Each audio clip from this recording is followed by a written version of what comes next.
Creaky, Cranky. It was the spring holiday on Sodor. There was to be a party for the children at the Duke and Duchess's new summer house. All the engines were very excited and very busy. Thomas chuffed cheerfully into the docks. James and Henry were passing through. Good morning, James. Good morning, Henry. Where are you puffing to? I'm taking these straw bales to the summer house for the children to climb on. I'm taking wood to make a stage for the children's show and barrels of lemonade to drink. How wonderful. I'll see you later at the summer house.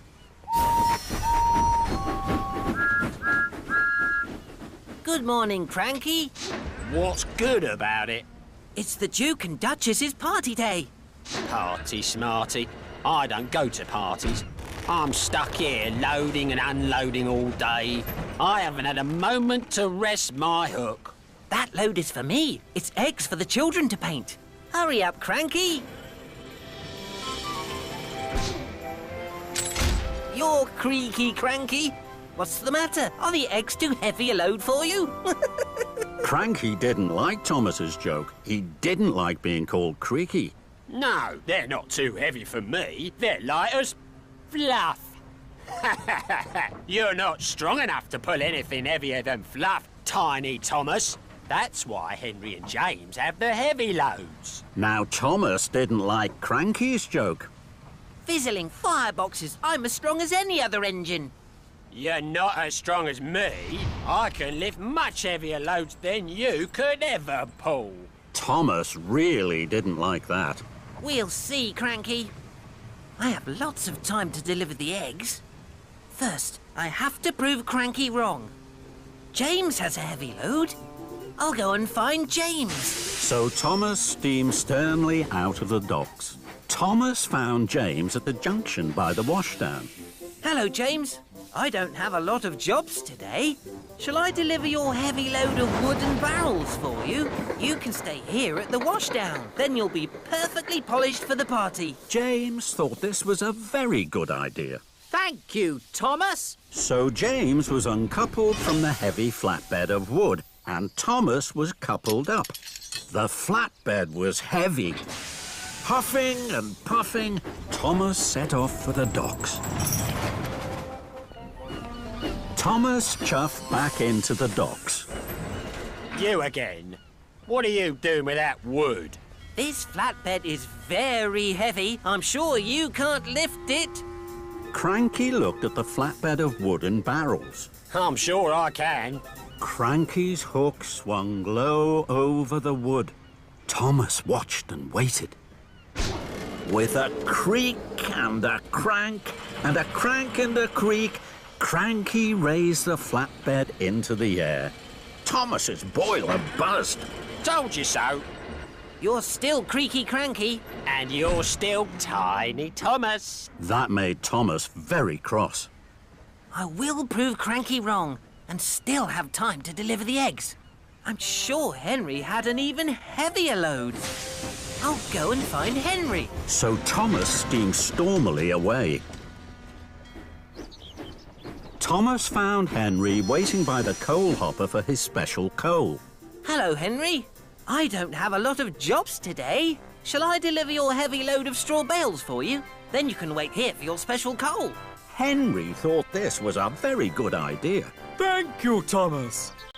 So Henry was uncoupled from the heavy flatbed of straw bales, and Thomas was coupled up. The flatbed was very heavy.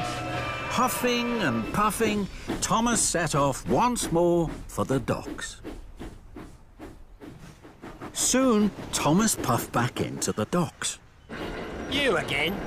Now what are you doing with those straw bales? This flatbed is very, very heavy. I'm sure you can't lift this.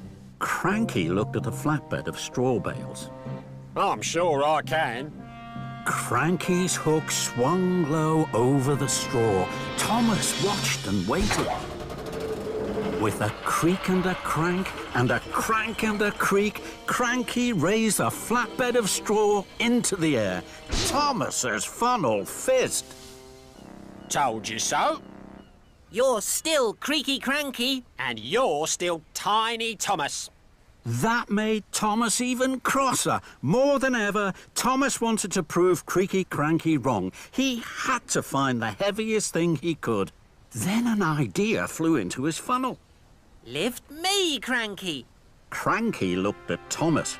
He couldn't let Thomas win. Cranky's hook swung low over Thomas.